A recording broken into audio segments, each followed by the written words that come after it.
What can I adjust today? Knowing we're going to make a plan. We have a perspective, but life's going to happen. We're going to make a plan. Our kids are going to get sick next week, or there's going to be summer and all of a sudden our schedules are different, or something happens. We have to be able to feel like we have that permission to say, we can adjust. Mm-hmm.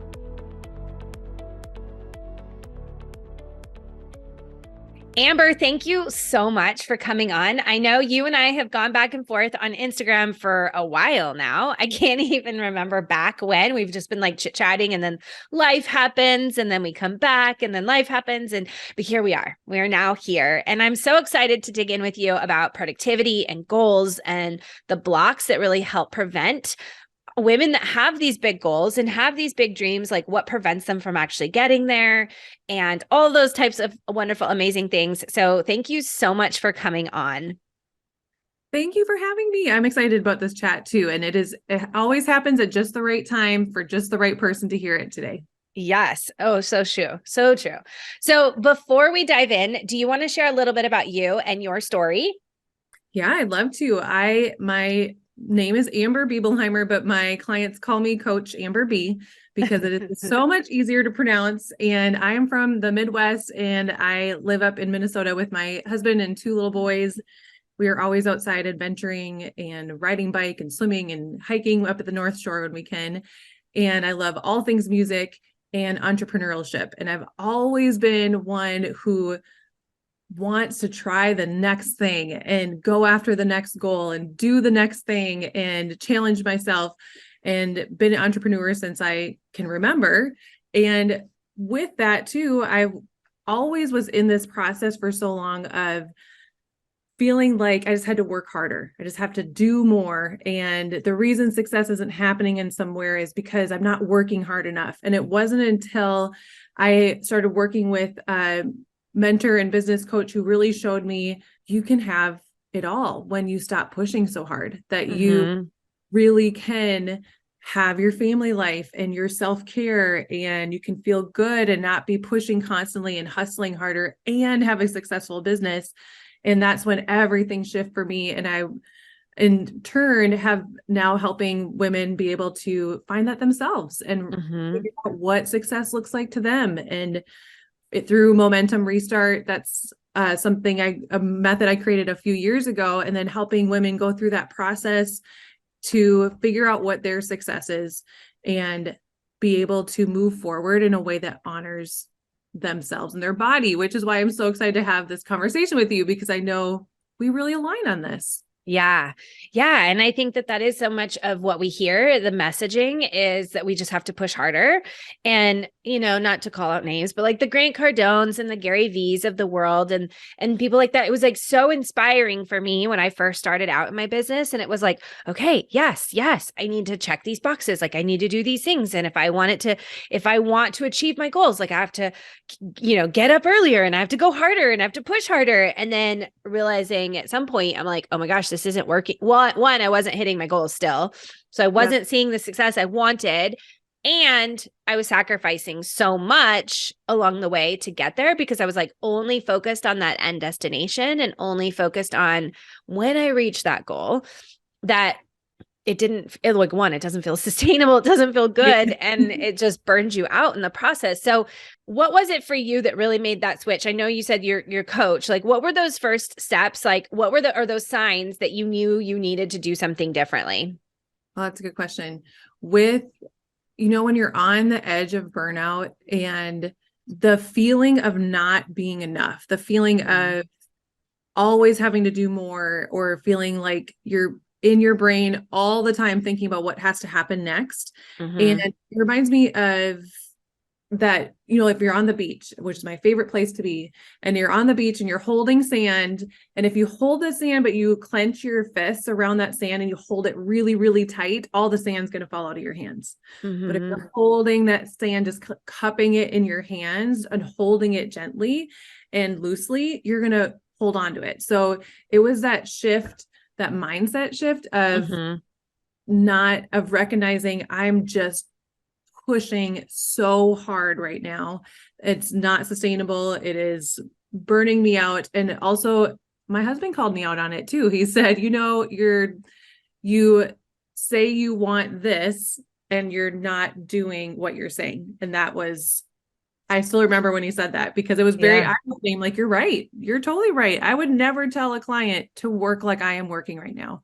And it was when I made that shift that everything changed. Yeah.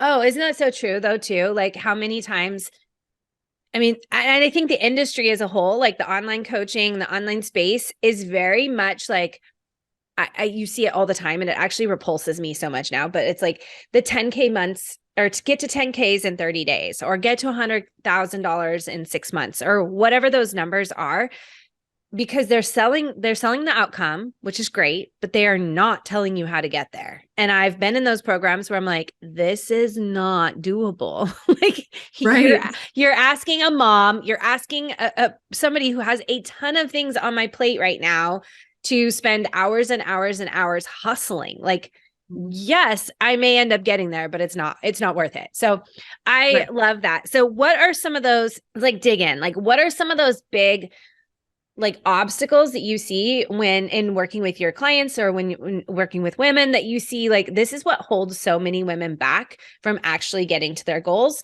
regardless if they're hustling or not, right? Like we see hustlers and like those, I call them the struggling entrepreneurs, the ones that are, or the busy entrepreneurs, the ones that are like putting so much out there, but it's still not working. Like there's something not clicking. What do you see is like what holds them back from actually hitting those goals?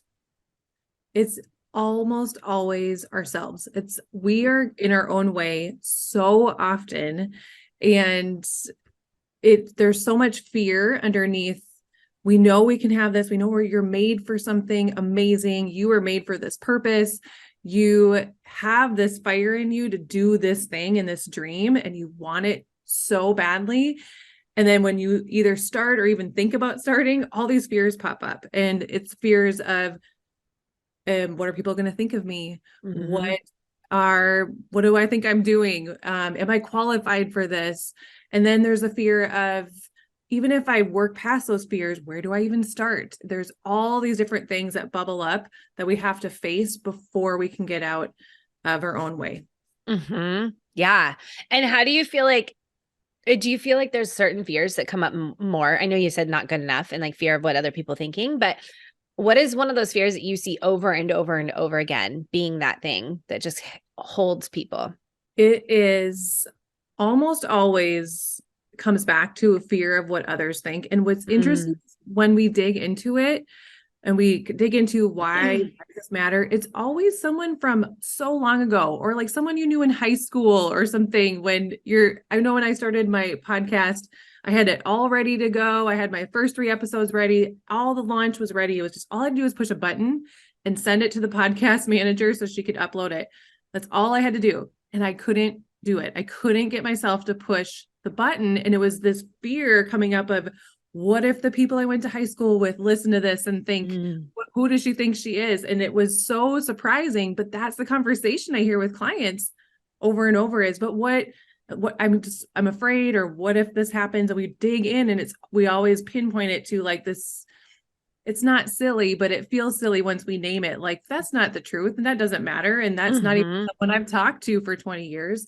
So when we're able to pinpoint what it is that who we're concerned about and put the truth next to it, then we're able to move past that fear. Yeah. And I think it pops up like over and over and over again too. Like these fears are things that we have to continually navigate through. Like even just recently, I don't remember where we were at. I think it was with some family and we were talking about something and my daughter was like, oh, well, and your business. And in my mind, I was like, oh, I don't want to talk about this with them right now. Like, I don't want to dig into my business stuff. Like I almost like I want to keep my business compartment separate. And I don't know why, like if it's like a fear of like what they're going to think, or if it's not successful enough, or like what the conversation would be. But it was almost like, oh yeah. Like, let's not talk about that. Right. Like, and how for her, like, she was so proud of me and she's so excited. And so she's like, and your business, mom, like she's all excited about it. And I'm like, no, not with these people. Right. Like, right. And how it's so funny how that happens and how it does shape and change the way we show up. And when we start to look at like, even for me in that instance, like that experience that I had, is probably impacting me in the way I show up right now. I think sometimes it doesn't, because in my head, I'm like, oh, I'm in my box over here and I'm in my box over there. But in reality, they all know, they all see it. But there's some part of me that's like, no, they don't. Like, they never see it. But anyway. For here. That's so true. That's so true that you have that, that when we feel that, I just went through something like this in the last couple of months, when we're trying to hide certain aspects of our business or ourselves or how we're showing up, that's usually the thing we need to lean into and talk about, because there's something there. And once we're able to say, whatever, I'm just showing up today and I don't care what they think, I'm going to do what I know I'm here to do. And that's a really good way to put it. So when we're kind of like, I don't want to read this right now, then that's such a light bulb moment where you're noticing, oh, this is the thing I'm kind of hiding. And a mentor right now, she's able to point that out and say, you know what you're doing right now? You're hiding this. And I'm like, oh, I am. I didn't realize I'm hiding this. Like, I'm only telling these people, but not these people. Yes. And it's powerful to really recognize it and then step into, okay, I'm just going to step into it. What's the worst case?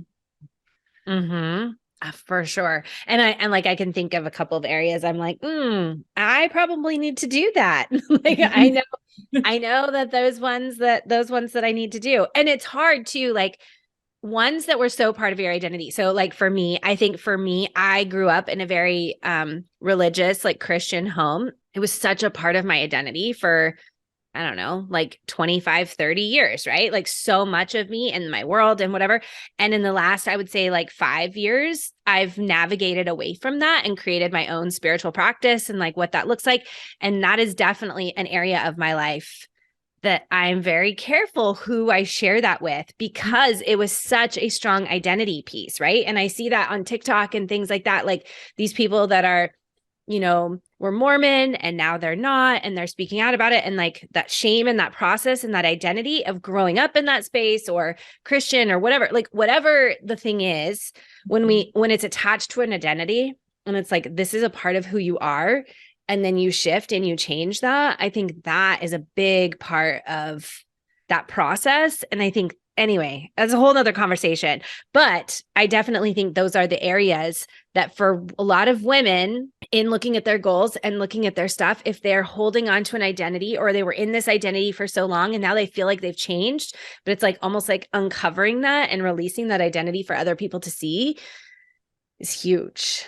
Powerful. Yeah, absolutely. Huge. You're right. All of it, it's noticing these things we're hiding and then leaning into it. And then it's that identity shift that is so freeing with every step. It's always so uncomfortable in the middle. Just feels like you're almost two places at once, because you're your old self and your new self at the same time. But when you lean into the after, it's like going on a roller coaster. It's like so scary at the top. Going down is like, this is crazy. Why am I doing this? But then afterwards it is, yes, that is why. It's so powerful. Yes. Okay. I love it. And it just gives me like more fuel for like stuff that I need to start sharing and talking about more. So I know in the space, like a lot of the women I work with are juggling all of the things, right? Even yesterday or recently, I was at like a parent meeting at school, and I was in the middle of the day and I happened to not have any calls or anything booked. And I was like, I can go, I'm going to run over there. So I actually was like in the meeting. And I think probably most of the other women there were women, either they work part-time jobs, or they're able to be at school at 12 o'clock in the day, right? Like most other women that are working or things like that, they just can't. So I know it's like a slice of people.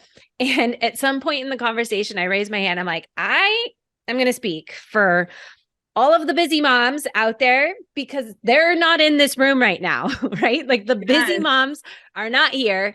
I am running my business. I still work part-time at the hospital. I'm coaching soccer. I'm like doing all of these things. Like I am the busy mom that has very limited time.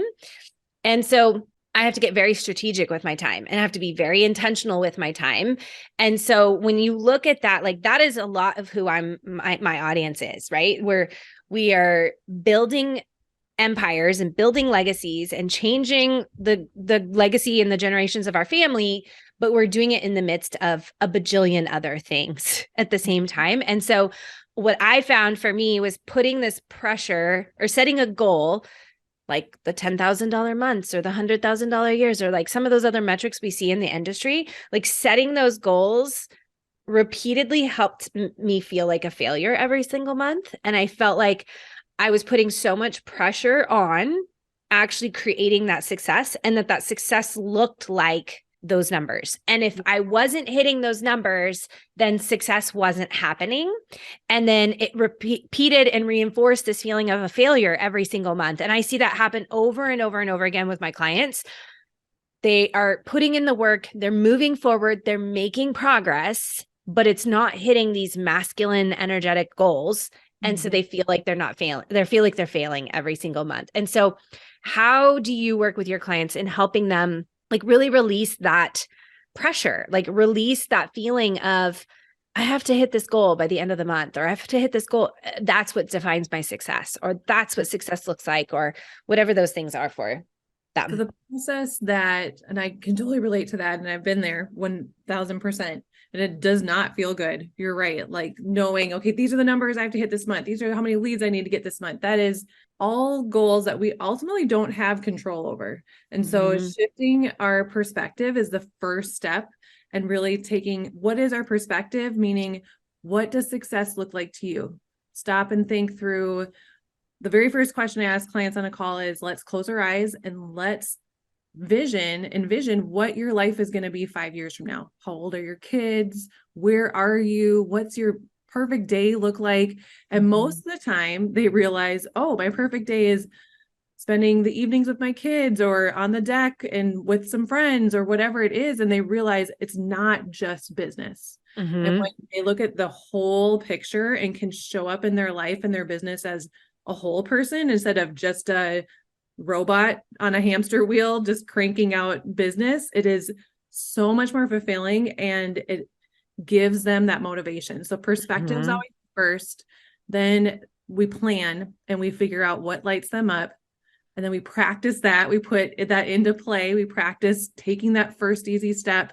And then I love helping clients also find what we call a pull in Momentum Restart. A pull means what would help you actually do the thing that you want to do that makes it fun. So think of, if you're going to be building a business, why not have fun with it and find ways to, that things that light you up, not just a checklist that someone else says you have to do. It's a pull to make it fun for you. And ultimately, after that, it's giving yourself permission to adjust and not quit, is what we say over and over again in Momentum Restart, is what can I adjust?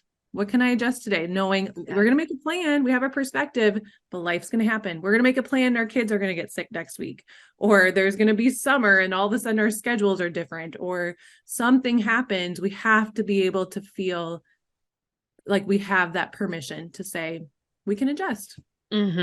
For sure. What do you feel like? Because I know this is an area like the permission and guilt feel. A lot of women really struggle with feeling guilty about certain things. And for me, that was one of the areas that helped me a lot and helps a lot of my clients, like right out of the gate, is when they understand how their cycle impacts the way they feel motivated and the way they feel productive. It immediately shifts from this place of like, not feeling guilty, and they automatically feel like they've given themselves permission. They're like, oh, this is that week. Okay, I'm going to like lean into that. But I know that's just one tool and that's one strategy. But what are some of the areas, like how, for that woman that's out there that's like, gosh, I just harp on myself all the time. Like, how do they transition to that place of not feeling guilty and giving themselves the permission? I love that. And you're so right with the cycle that you are working with and your clients. That is the ultimate permission. And that just gives such a light weight to our everyday business too. So for someone who's feeling really stuck, or just not, like they just aren't doing enough, I always want to encourage them to, I do a lot of 90-day planning with my clients. So we start with our 5-year plan, or not plan even, it's just a vision, right? A feeling. And then we look and we reverse engineer and plan a year from now, where do we want to be? And then 3 months from now. And in that, what happens is they realize you don't have to do everything at once. And I Mm-hmm. think that is a big permission granter is you Yeah. have this 5-year vision, but it doesn't mean you need to make your business go from 0 to whatever your goal is today. It's just Mm-hmm. one consistent step over time, one, and making sure that fits in your capacity, fits in your life. So we plan your life first, we plan your family and your friends and your vacations, all those fun things first. And then we put what we can do for our business on top of that when we plan it. And that really gives a lot of permission, kind of just flips it over. Yeah. So good. So good. I would love for you to share, like, before we wrap it up and like you give your where people can get in touch with you, what would be one thing that you want people to walk away with today that they can take and put into practice right now? I would love everyone to know that you don't have to do it all. You don't have to do it today.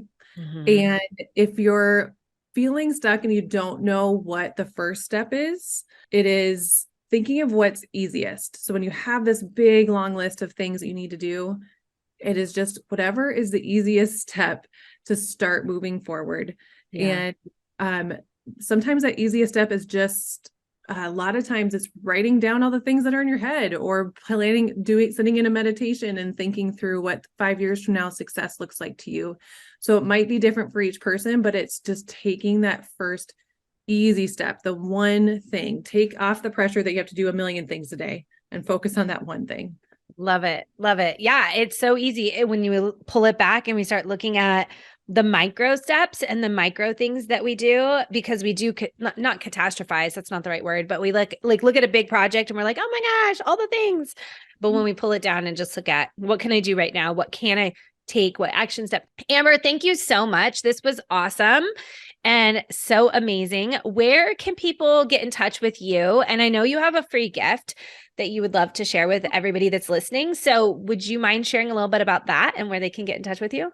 Absolutely. Yes, I would love to hear from you and hear what stood out today, what encouraged you, if we were able to release some of that pressure Mm-hmm. and give you permission to do less. And you can find me on Instagram at Coach Amber B. And that's also my website for more information if you want to grab some freebies. There's some really great ones on there right now. Specifically, my favorite I just dropped was 4 things that high achieving women do on the daily. So if you want a little boost to your day and kind of incorporating the things we were talking about today, that's a great place to start. And you'll find that on coachamberb.com. Awesome. Awesome. Thank you so much for hopping on. Make sure that if you are listening right now, you take a screenshot, you tag it, post it, and tag both Amber and I. We would love to see it. Give you a shout out, say hello, and get your takeaways and things like that. And with that, I hope you all have a great rest of your day.